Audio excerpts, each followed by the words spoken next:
Hello guys, welcome to the channel. Here today where we're going to do a match review, the first match review of this channel is the first match review as a Clasico, because we know that Barcelona were taking on Real Madrid on the Clasico in pre-season for a friendly game in the United States, precisely in Dallas. And the game was like pretty hectic. We have seen a game, a very interesting game. The intensity was very high, and as Roberto said, there is no friendly game in a Clasico. There is no friendly Clasico. A Clasico is a Clasico. You go out to win it. You're not going to play it just because it's a friendly game. And we have seen Barcelona doing very well, and Real Madrid as well. They were doing very well. As for Barcelona, we have seen very encouraging things that are going to be really beneficial to the team, and the things that maybe they might need to change it or to improve it in a certain way.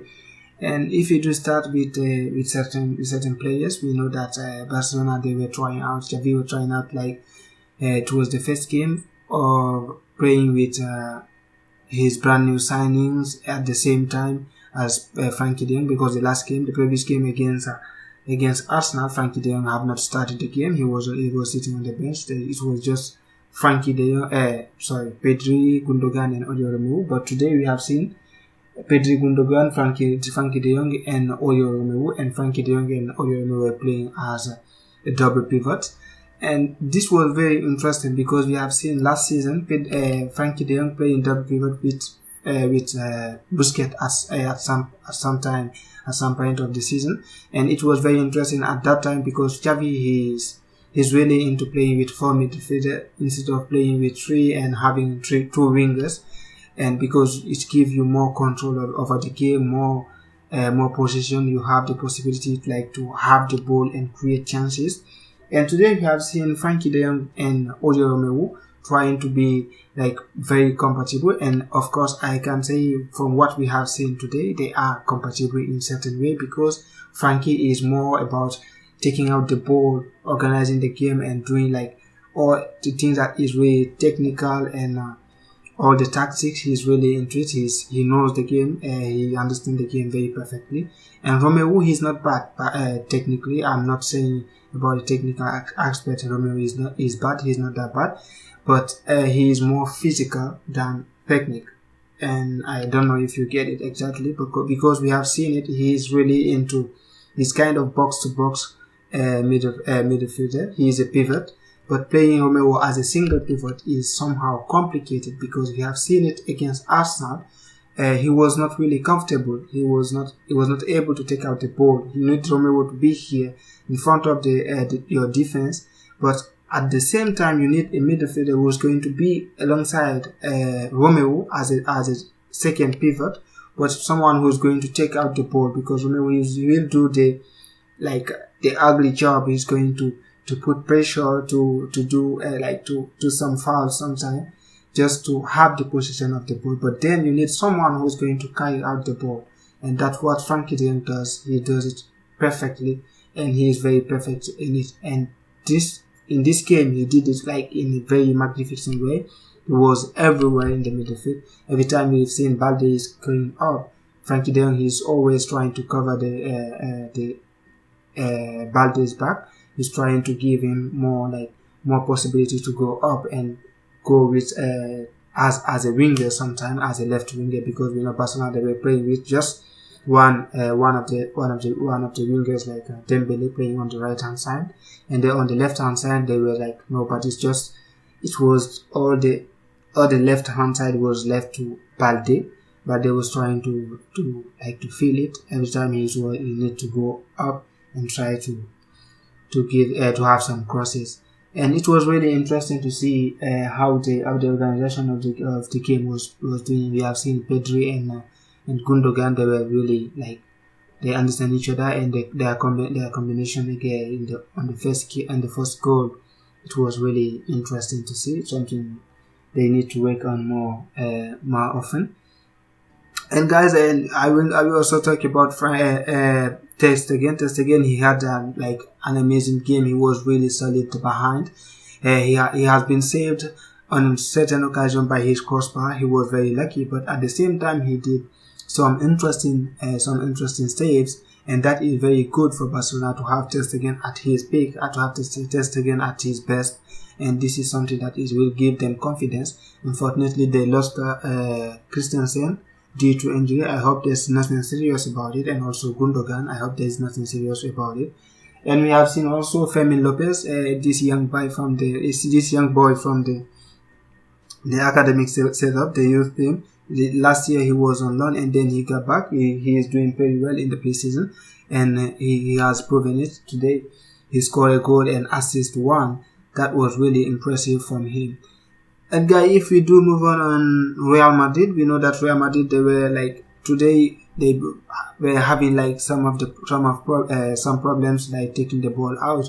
But with that, even though Barcelona have won the game by 2-0, there is nothing to say that Real Madrid have not had a good game. They do had a good game. But just the problem was that they were like they did not have any luck about scoring goals, because they hit the crossbar something like 4-5 times. It's like it was really annoying. And also let's mention that Vinicius, he missed a penalty, and Ter Stegen had some incredible save also. But Real Madrid, they have a good game, despite the fact that they lost the game by 3-0. And we have seen Bellingham, where he was like somehow having some problems, like taking the ball out. He was playing like a false number 9 and as a number 10 or a false number 9 between the midfield and the point of the attack.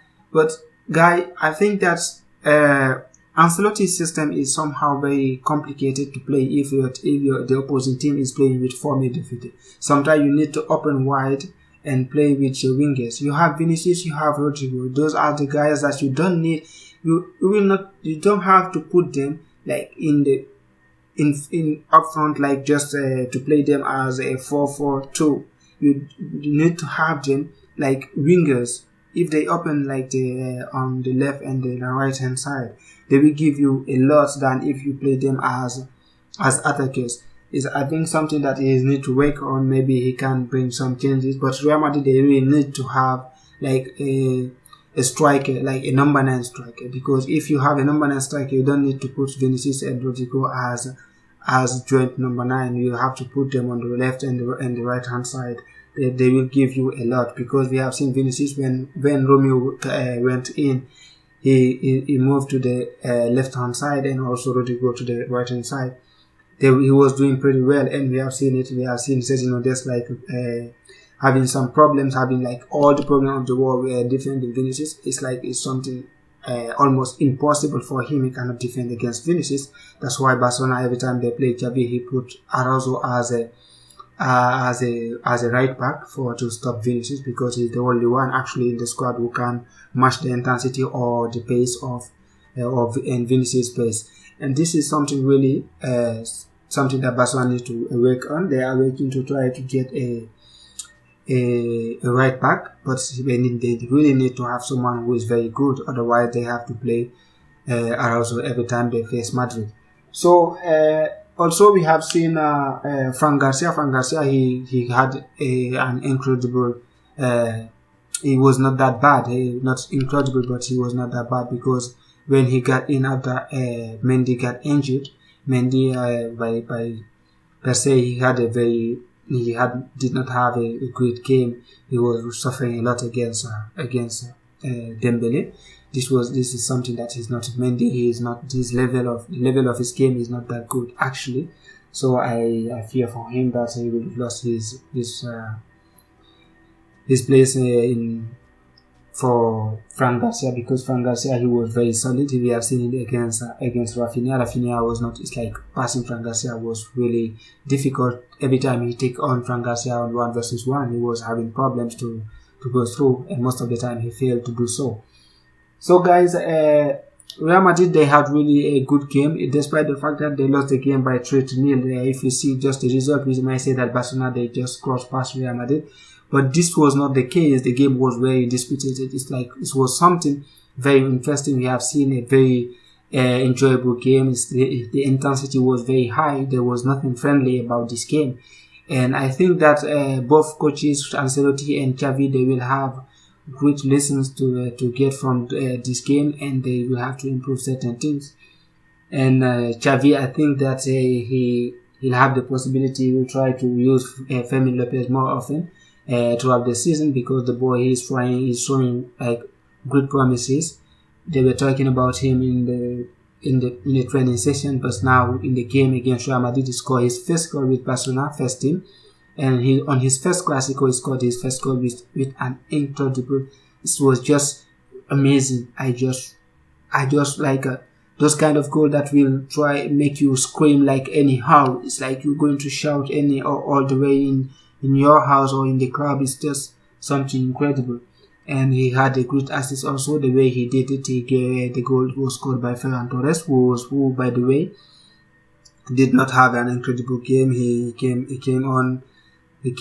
in later on, but it was not really great. And Abde, Ansu Fati, and Ferran and Rafinha, they are really gone. So I can say they are not having they did not have an incredible game, and I think that it will be very difficult for them in this season. And we hope that they are going to get back on track and try to give the best for the team. So guys, I think that we have gone through one of the most important points, and despite the fact that we have seen so much pressure, so much tension between Real Madrid and Barcelona, as always, like it's a Clasico. We do not need to say it. It's if we say it's a Clasico. A Clasico is a Clasico. It doesn't matter if it is a friendly or a league game or a Champions League game. A Clasico still and remain a Clasico. The intensity will always be very, very high.